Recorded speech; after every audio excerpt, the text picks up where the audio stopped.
Buenas noches.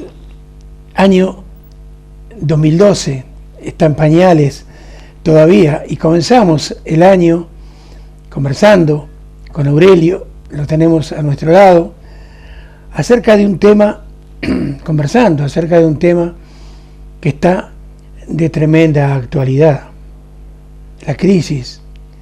Pero por sobre todas las cosas queremos hablar de la esperanza o la desesperanza que tiene la gente, la esperanza humana, la esperanza cristiana.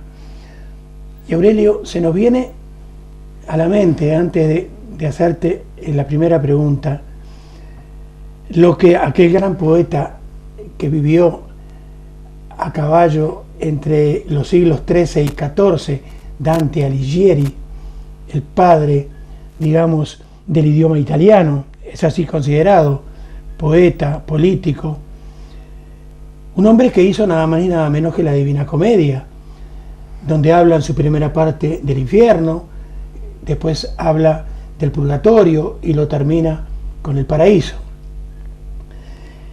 Pero fíjate que él, en aquel momento, en su infierno, en la puerta del infierno, él pone un cartel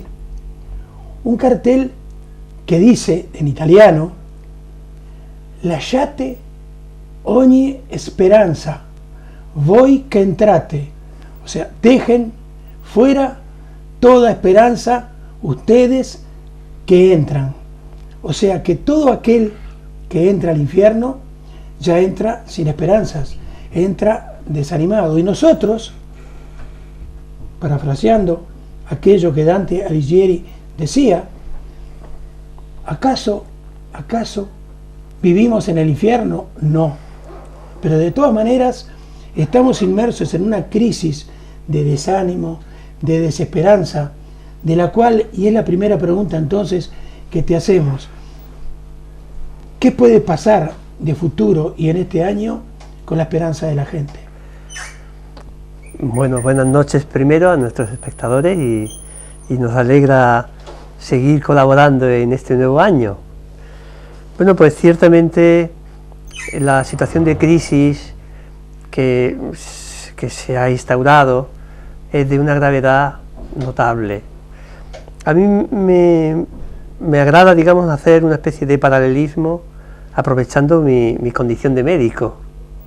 Si nosotros podemos comprobar que cuando ocurre una enfermedad, pues hay unas causas, y si a través de un procedimiento determinado empiezan a aparecer síntomas. La crisis que nosotros estamos sufriendo es una crisis en la cual, digamos, se ha hecho muy patente cuando la situación económica pues ya se ha derrumbado.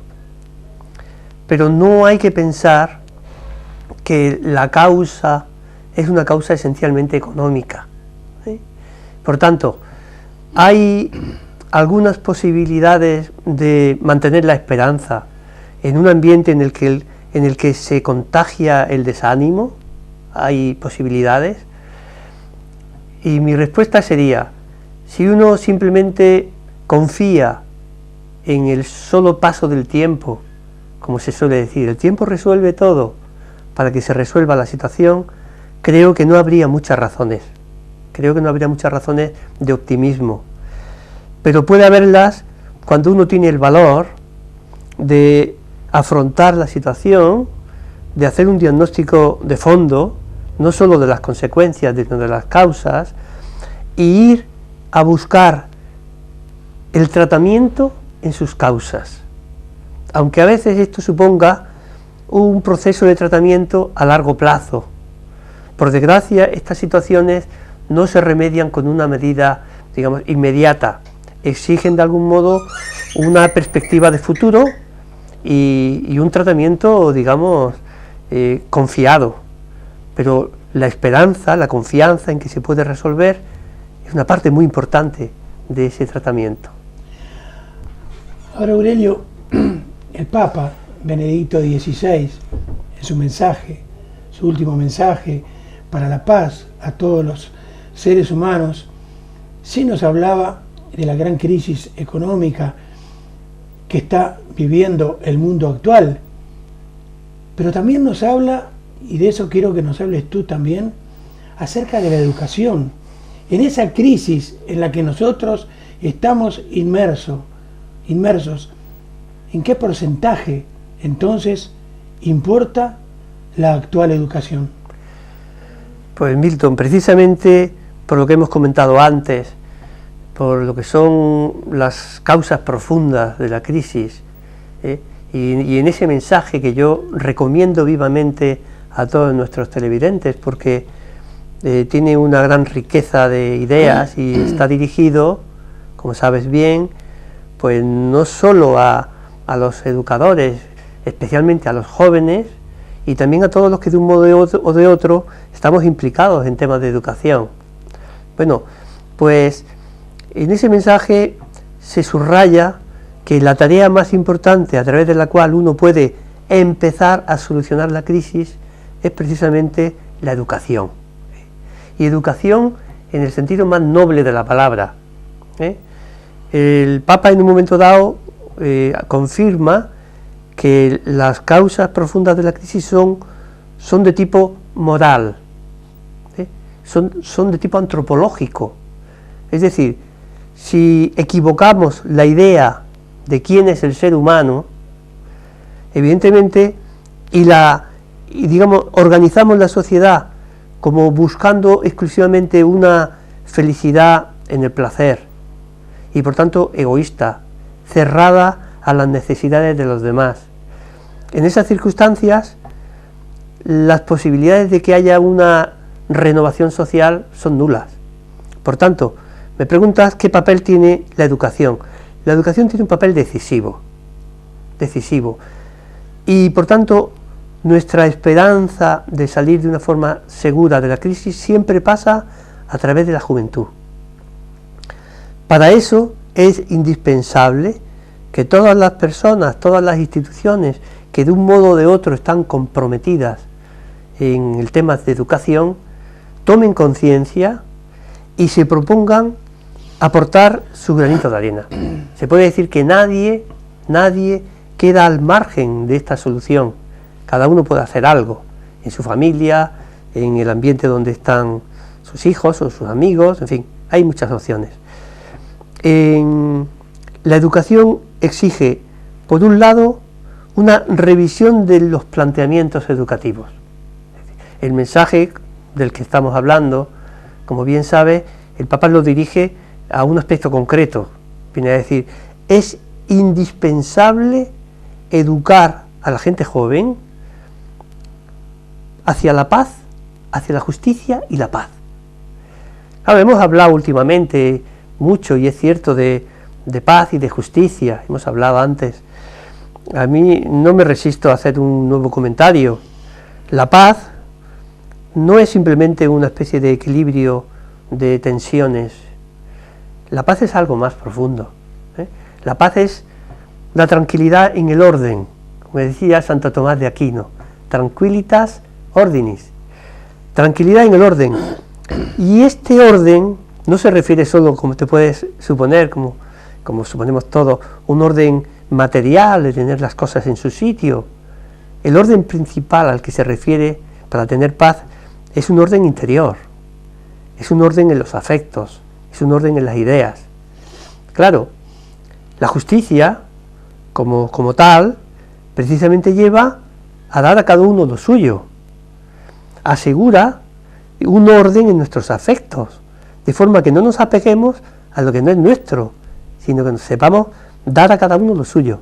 Por tanto, si queremos preparar un poquito a nuestros jóvenes para estar en buenas condiciones de afrontar esa crisis, afrontar la crisis, tenemos que cambiarles el corazón. Es decir, sí, bueno, sí. A eso iba enfocado mi pensamiento y la próxima pregunta, Aurelio. Esos jóvenes, lamentablemente, están viviendo una cultura de egoísmo, y si exageramos, una cultura de muerte increíble a todos los niveles.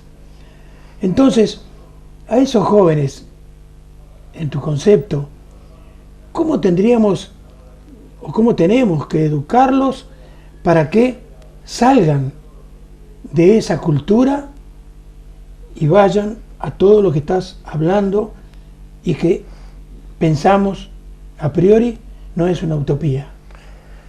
Pues básicamente habría que sacarles de algún modo de esta especie de urna donde el egoísmo nos encierra.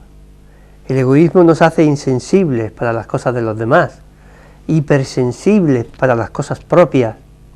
Por lo tanto, se trata de hacerles salir de sí mismos y hacerles interesarse, conocer, interesarse por las cosas de los demás. Como hemos comentado otras veces, la misma palabra educación viene de educere, que significa, digamos, extraer, salir de la esfera del propio individualismo, y de algún modo hacerse cargo de las cosas de los demás. Si nosotros logramos sensibilizar a nuestra gente joven de las necesidades de su entorno, primero familiar, luego social, si les hacemos reconocer y valorar lo que es la vida humana, su propia vida humana, que encuentren el sentido de su vida en favor de los demás, en el servicio. Esta es una de las cosas de las que me parece que es muy importante que en este comienzo de año todos seamos muy conscientes. No podemos enfocar la vida como una oportunidad de, digamos, de servirnos de los demás para nuestro propio egoísmo personal. Hemos de saber servir a los demás. Y eso no solamente es una idea que debe estar en la mentalidad de los padres, eso tenemos que hacer que arraigue en el corazón de nuestros jóvenes, es decir, el espíritu de servicio.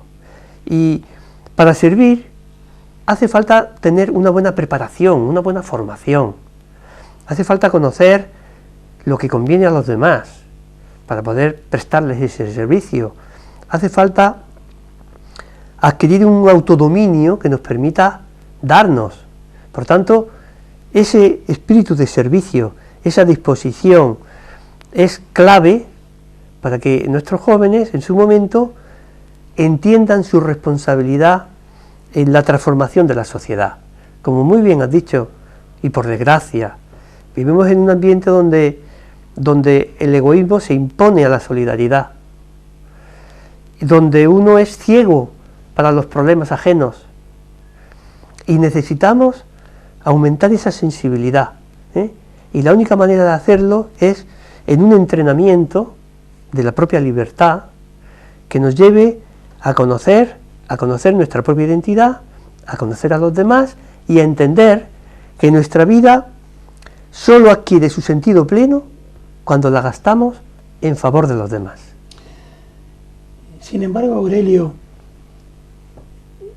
¿es suficiente que se reinstaure un Estado de Derecho en el que la justicia modere todas las relaciones de la convivencia humana? Pues la justicia, digamos, es un primer paso, pero un paso obligado. Y por desgracia, aunque se supone que vivimos en un Estado de Derecho, estamos comprobando a diario que es un poco teórico. Por desgracia, se ha ido desvirtuando ese Estado de Derecho y prima la injusticia sobre la justicia. La justicia es un primer paso obligado, pero la justicia sola, de por sí, no es suficiente para mantener la esperanza de una solución adecuada. Es necesario, digamos, lo que entendemos por solidaridad, incluso lo que entendemos por caridad, que de algún modo es prestar un servicio a los demás, excediéndonos en el cumplimiento mínimo de nuestros deberes, haciendo propios los problemas ajenos, y solamente en ese contexto en el que una persona, digamos, se entrega a los demás consciente y voluntariamente, usa bien su libertad, solo en ese contexto es posible mantener una esperanza. Por tanto, la justicia solo no. La justicia con solidaridad y con una dosis alta de caridad, sí. Ahora, no podemos evidentemente generalizar, hablar del 100% de los jóvenes, pero sabemos que en un gran porcentaje viven lamentablemente del hedonismo, o sea, de buscar el placer constantemente, sin dolor ninguno, del alcohol, de las drogas. No podemos evidentemente generalizarlo en el 100% de los jóvenes, pero lamentablemente también sabemos que un gran porcentaje sí vive de esos ítems.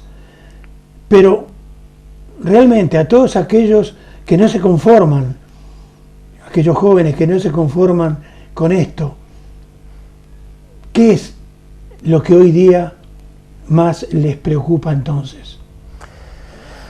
Pues por desgracia es cierto. Es decir, este anhelo de felicidad del que nadie queda excluido, que tenemos todos, pues en nuestro contexto social y en nuestra cultura, por desgracia, pues se ha orientado mucho a la cultura del placer. Y eso hace que efectivamente nuestros jóvenes se dejen condicionar por una felicidad, digamos, muy fácil, al alcance de la mano, sin compromiso. Sin embargo, me preguntas cuáles son esas preocupaciones principales. Los jóvenes que tienen un nivel, un grado un poquito mayor de conciencia, que no se dejan, digamos, condicionar, pues están preocupados precisamente por su propia formación, porque para integrarse en la sociedad necesitan tener una preparación adecuada y hoy no es fácil. Y por tanto, eso es el secreto de la sociedad, es digamos, poner en órbita, es situar en la realidad. Ellos están preocupados porque el contexto pues parece que efectivamente no apoya esa formación y prima muchas veces otro tipo de objetivos sobre la preparación. Les preocupa mucho las expectativas del futuro, porque en otro tiempo la gente joven, cuando se atrevía y se metía, digamos, en una aventura de formación profesional, pues ya tenía pues prácticamente asegurado una salida profesional. Estaba justificado el sacrificio. Hoy día, por desgracia, en muchos casos, el esfuerzo se hace pues con una esperanza muy pobre de que sea fructuoso. Eso es fuerte. A estos jóvenes les preocupa la posibilidad de tener unas condiciones adecuadas para formar una familia, para organizar su vida. Por tanto, es una situación en cierto sentido dramática, porque estamos hablando de la generación que tiene que tomar el relevo a la actual. Y por tanto, yo creo que este es un tema tan grave que merece una atención singular por parte de todos los que somos, de un modo o de otro, responsables del tema de la educación. Ahora también es, yo diría, muy triste, muy dramático, el que haya muchísima gente que le echa la culpa precisamente a los jóvenes de la triste situación que está pasando. ¿Qué pensás de esto? Pues estoy de acuerdo contigo en que es triste y por una razón principal, porque los mayores, por decirlo así, tenemos una buena parte de la culpa de esta situación de la sociedad. Y por tanto, no quiere decir que la juventud de hoy sea totalmente inocente de su estado. Cada uno es responsable también, en cierta medida, de su propia educación. Los jóvenes asumen esa responsabilidad. Pero el contexto que de una forma o de otra, por inhibición, por omisión, o porque se ha buscado así, les hemos creado los mayores, pues muchas veces les facilita ese tipo de comportamientos. A mí me indigna cuando la gente, digamos, supuestamente responsable, pues achaca toda la culpa a la juventud, cuando probablemente se están justificándose una comodidad personal. Yo creo que debemos reconocer nuestra parte de culpa como punto de partida para ayudarles a cambiar. Evidentemente, y es de perogrullo, todos queremos una sociedad donde prime el respeto, el servicio a los demás, el amor, por supuesto, entonces tendríamos que hacer, pienso, que esos jóvenes cambiaran su mentalidad para que saliéramos entonces de esta sociedad del odio, y es triste decirlo, pero es así, en el que estamos viviendo. ¿En qué tendríamos o cómo tendríamos que cambiarle la mentalidad a esos jóvenes? Pues ese es un poquito el secreto, digamos, el punto más importante de lo que nosotros podemos hacer. Es decir, básicamente se trataría de ayudarles a tomar conciencia de su propia identidad. Yo creo que sería un poco la clave. Hemos comentado antes la importancia de que ellos de algún modo cambien la perspectiva en la que están enfocando su vida, ¿eh? Cuando la enfocan solo como una oportunidad, digamos de sacar el máximo rendimiento a sus posibilidades y de encontrar una felicidad sin compromiso, lógicamente les estamos conduciendo por un camino que conduce al desastre, está claro, ¿eh? Solo hay un modo de que esta gente joven, de algún modo, nuestros hijos, nuestros conocidos, nuestros jóvenes, digamos, puedan afrontar esta situación tan complicada, esta herencia que les dejamos tan complicada, y es favoreciendo el que tengan una sólida formación, que conozcan muy bien el mundo en el que estamos, que se hagan cargo de las causas más profundas que nos han llevado a esta situación, que aprendan en cabeza ajena, por decirlo así. Ellos tienen que entender que esta situación tan dramática de la que ellos son víctimas se ha producido a consecuencia de un deterioro moral. Y ellos tienen que entender, por tanto, de que en la medida en que ellos se exijan a sí mismos y puedan convertirse de algún modo en estímulo y ejemplo para los mayores, porque tomen conciencia de su papel en el cambio, su responsabilidad, porque se tomen en serio su formación, porque se comprometan, digamos, a su nivel en la mejora de las estructuras, que aprovechen, digamos, la inquietud propia de todo joven, que no se acomoden, que entiendan que a ellos les corresponde, que su rebeldía tiene que traducirse en un cambio real, no solo en un pataleo y ni mucho menos en una evasión de la realidad. Aurelio, el fundamento de la esperanza de la gente, por lo general, es un tópico.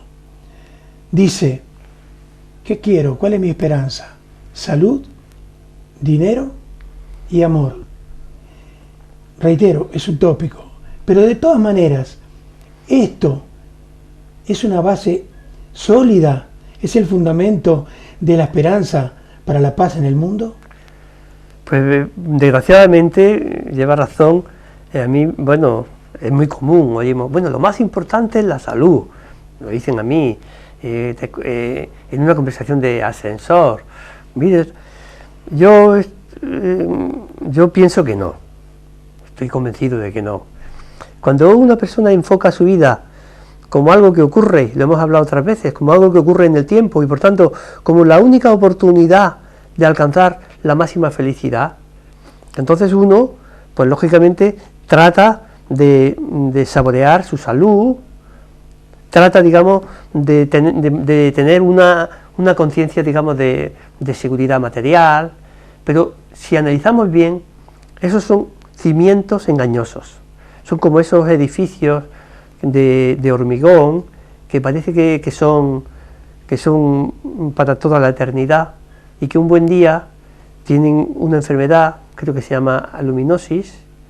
Entonces lo que parecía granítico, una cosa muy sólida, se desmorona.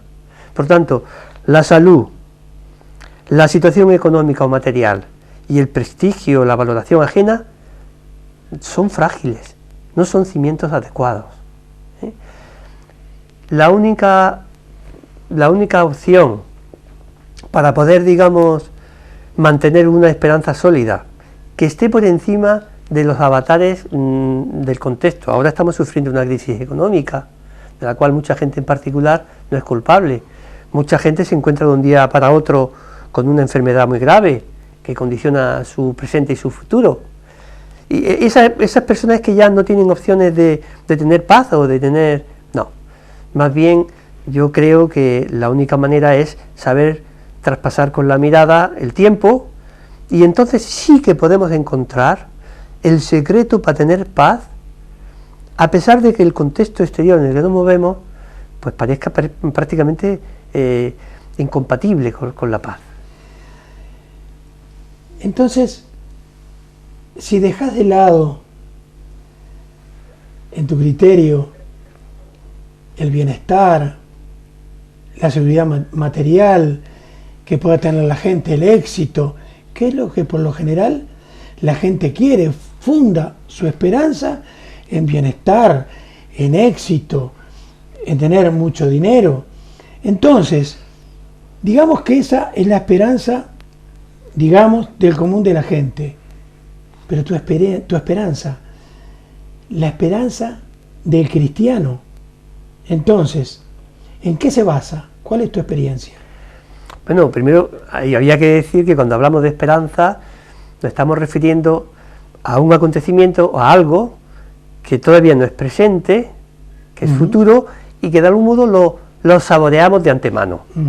Los que somos aficionados, por ejemplo, al fútbol, cuando estamos a la espera de un encuentro Madrid-Barça, por decirlo así, y ya desde antes tenemos una cierta ilusión, estamos como anticipando esa felicidad que vamos a tener viéndolo antes. La esperanza humana, pues la gente pues descansa cuando tiene un trabajo con un sueldo fijo. Bueno, ya tengo resuelto mi futuro, ¿eh? La gente descansa cuando ve que tiene buena salud. Pero eso para mí, y yo lo he comprobado personalmente, no es, lo vengo comprobando porque por mi mismo trabajo estoy tratando con personas que ven peligrar su bienestar físico, y no todas pierden la paz ni la felicidad, la esperanza. ¿Cuál es el fundamento de mi esperanza?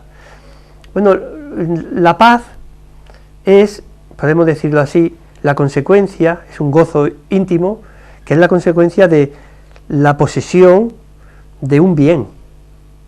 Cuando uno ya tiene algo que anhela, descansa. Es decir, la posesión estable de un bien hace descansar. Claro, cuando ese bien es un bien, digamos, que es muy sólido, que no puede cambiar, entonces esa es la esperanza. ¿Cuál es mi esperanza? La base de mi esperanza, afortunadamente, no está sometida a los avatares del tiempo, porque depende de el haber descubierto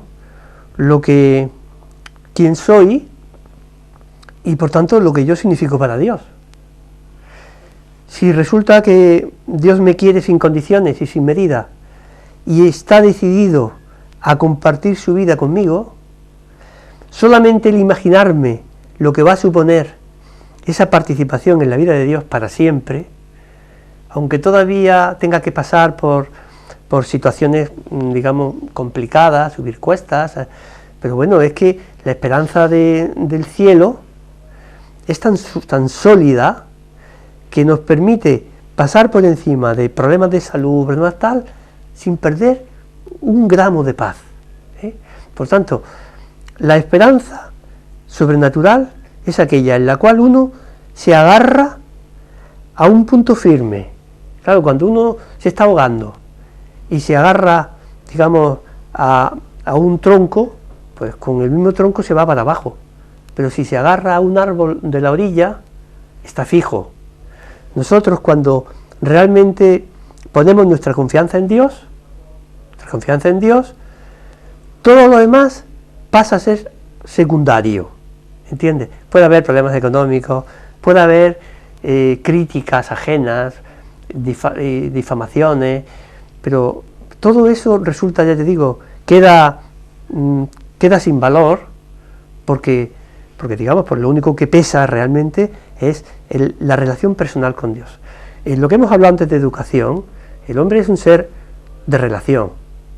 Y tenemos que relacionarnos con mucha gente, en la familia, en la sociedad, pero la relación principal, la que es el centro de gravedad de los pensamientos, de los afectos, de lo que uno hace y de lo que no hace, debe ser la relación personal con Dios.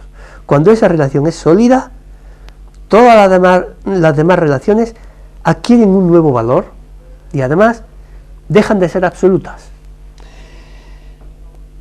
Anteúltima pregunta, porque ya prácticamente se nos fue el tiempo, y muy escueta además. La educación, Aurelio, ¿es la aventura más fascinante y difícil de la vida? Yo creo que sí. Yo creo que es una aventura fascinante, muy complicado, y hoy día probablemente más que en otros tiempos, pero al mismo tiempo es un reto en el cual nos jugamos mucho y para el cual hay que prepararse. Quizá en otro tiempo no era necesario que los que tenemos responsabilidad de educación tuviéramos tanta conciencia o tanta preparación, porque el mismo ambiente de algún modo podía apoyar los valores que nosotros pretendíamos transmitir. Pero en nuestros días la educación es un reto mucho más complicado y eso no nos debe llevar en ningún caso al desánimo. Lo hemos comentado en otras ocasiones. Hace falta que cada uno de los que somos responsables de la educación nos propongamos hacerlo bien y con una idea muy clara. Yo creo que debe quedar como transparente.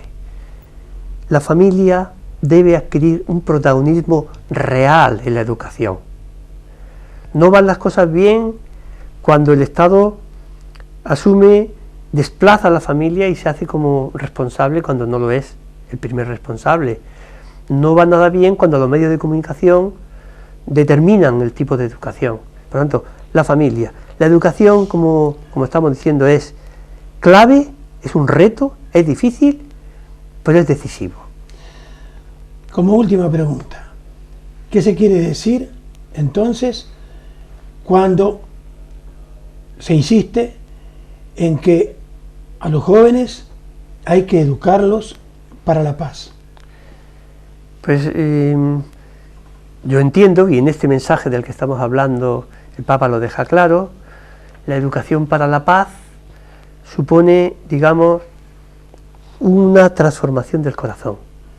Es decir, la paz no se impone, la paz se contagia. La paz no se impone. ¿Qué quiere decir? Tenemos que procurar, primero, favorecer el que cada uno, empezando por mí, tenga paz personal.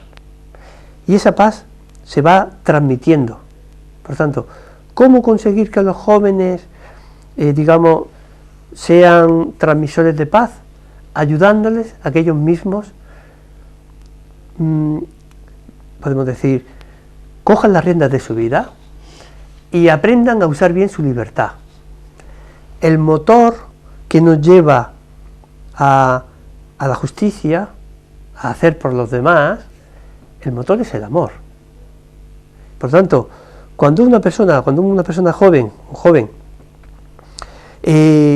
se toma en serio su propia vida personal, adquiere paz interior como consecuencia de rectitud de conciencia. Si la paz viene de tener paz en la conciencia, de ser coherente con lo que uno piensa que debe hacer.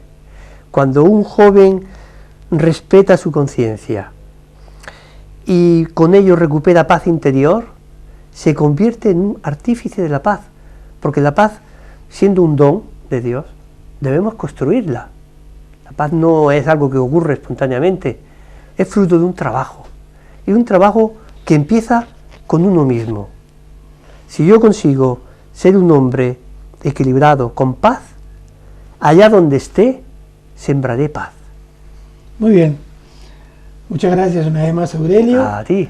Como siempre, dentro de muy poquitito, tendrán entonces los televidentes la suerte de tenerte con ellos. También empezaremos a hablar de temas médicos, porque verdad. También es importante, por supuesto. Sí. Y a ustedes simplemente decirles, para terminar entonces con este bloque, que deben de viajar toda toda su vida con esperanza, nunca llegar.